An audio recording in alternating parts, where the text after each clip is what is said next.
Today we will start our fourth chapter of political science कार्यपालिका। बेटा आज हम अपनी 11th क्लास में पॉलिटिकल साइंस में चैप्टर नंबर 4 स्टार्ट करेंगे कार्यपालिका। बेटा क्या होती है कार्यपालिका, इसके बारे में हम जानेंगे। उससे पहले हम ये जान लें कि शासन के 3 अंग होते हैं, कार्यपालिका, न्यायपालिका और विधानपालिका, जिसे विधायिका भी कहते हैं। ठीक है, तो विधानपालिका का अर्थ होता है कि वो कानून बनाती है, कार्यपालिका उसे लागू करती है और न्यायपालिका उनको सही तरह से लागू करने में भूमिका निभाती है, यानी संरक्षण प्रदान करती है। ठीक है, तो ये तो हमारे 3 अंग हो गए। आज हम जानेंगे केवल कार्यपालिका के बारे में कि कार्यपालिका किसी भी लोकतांत्रिक देश में किस प्रकार से कार्य करती है। कार्यपालिका में बेटा क्या होता है कि जब लोकतांत्रिक सरकार होती है या संघीय सरकार होती है तो उसमें राज्य का एक प्रमुख होता है। हमारे यहाँ पर अगर हम भारत की बात करें तो भारत में लोकतांत्रिक प्रमुख जो है भारत का राष्ट्रपति होता है, यानी कि राष्ट्रपति को प्रथम व्यक्ति देश का माना जाता है। राष्ट्रपति की सहायता के लिए उपराष्ट्रपति, प्रधानमंत्री और उसके मंत्रिमंडल के सदस्य होते हैं। ये सब मिलकर के कार्यपालिका के लिए कार्य करते हैं। कार्यपालिका में बेटा देखो, एक होती है आपकी लोकसभा, दूसरी होती है आपकी विधानसभा। दोनों में ही निर्वाचित सदस्य होते हैं जो जनता के द्वारा चुने हुए होते हैं, और एक होती है राज्यसभा। ठीक है, राज्यसभा के सदस्यों का कार्यकाल तो बेटा 6 वर्ष का होता है, लेकिन विधानसभा और लोकसभा के सदस्यों का कार्यकाल 5 वर्ष के लिए होता है।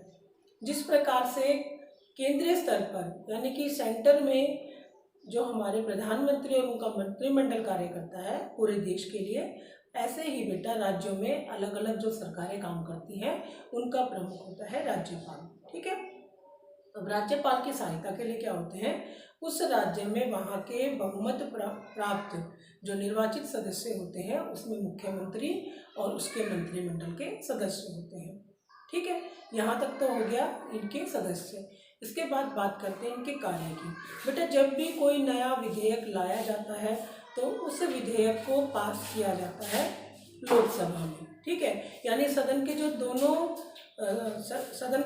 अंग होते हैं, लोकसभा और राज्यसभा, दोनों में उनका पास होना जरूरी होता है। अगर मंत्रिमंडल यानी कि जिस दल की सरकार है उसका मंत्रिमंडल बहुमत में है तब तो बिल आसानी से पास हो जाते हैं। अगर वो सरकार अल्पमत में है या अन्य दलों के गठजोड़ से उसने सरकार बना रखी है तो फिर किसी भी बिल को पास होने में थोड़ा सा समय लगता है। ठीक है, इसके बाद ये बिल जो पास होकर राष्ट्रपति के पास जाते हैं, राष्ट्रपति की सहमति से उसके बाद ये बिल पूरे देश में लागू हो जाते हैं। लेकिन इसमें भी एक काम होता है बेटा कि अगर राष्ट्रपति को ये पसंद ना आए या उसे उसमें कुछ कमी लगे तो वो इसे दोबारा से वापस भेज सकता है। ठीक है, लेकिन अगर एक बार दोबारा से मंत्रिमंडल ने इसको पास करके अगर भेज दिया तो फिर राष्ट्रपति इसे दोबारा से वापस नहीं भेजता है। ठीक है, ये तो हो गया इनके कार्य करने का तरीका। अभी जो मैंने आपको बताया कि 5-5 वर्ष की ये सरकारें होती हैं, चाहे वो आपकी विधानसभा की हो चाहे वो आपकी केंद्र सरकार हो।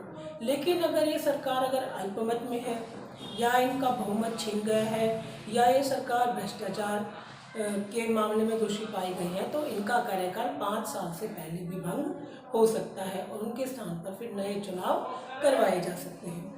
ठीक है, अब कार्यपालिका जो होती है जितने भी प्रशासन संबंधी कार्य होते हैं उन पर नज़र रखती है। देखो बेटा, हर राज्य को इतनी सरकार ने छूट दे रखी है, यानी केंद्र सरकार ने, कि वो अपने स्तर पर उस राज्य में विकास कार्य करवाएं। क्योंकि देखो बेटा, हर राज्य के विकास कार्य अगर हम करते हैं तो उसमें अलग अलग होते हैं। जैसे अगर हम बात करते हैं पंजाब और हरियाणा की, तो पंजाब और हरियाणा में मैदानी भाग अधिक है, तो यहाँ पर अगर हम बात करें खेती की तो यहाँ खेती बहुत जल्दी डेवलप हो सकती है, उद्योग धंधे यहाँ पर बहुत आसानी से लग सकते हैं।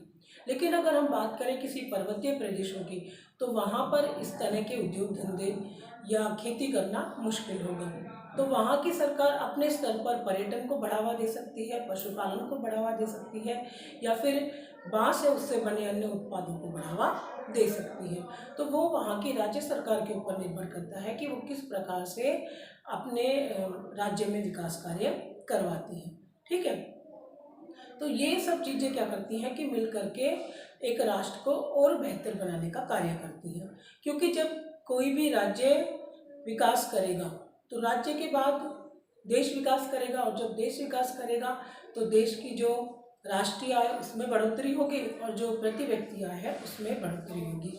तो कार्यपालिका जो है वो ये सुनिश्चित करती है कि देश में प्रशासन संबंधी जितने भी कार्य हैं वो बहुत जल्दी इससे लागू किए जाएं और उन पर वो पैनी नज़र रखता है ताकि ये देख सके कि वहाँ पर ये कार्य अच्छी तरह से हो रहे हैं या नहीं हो रहे हैं। तो जो आज का हमारा चैप्टर है कार्यपालिका, इसमें मेन क्या है कि कार्यपालिका जो है विधान पालिका जो भी कानून बनाती है उनको लागू करवाने में महत्वपूर्ण भूमिका किसकी होती है? कार्यपालिका की।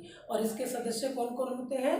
राष्ट्रपति, उपराष्ट्रपति, प्रधानमंत्री, उनका मंत्रिमंडल, और राज्यों में मुख्यमंत्री, राज्यपाल और मुख्यमंत्री का मंत्रिमंडल। Thank you.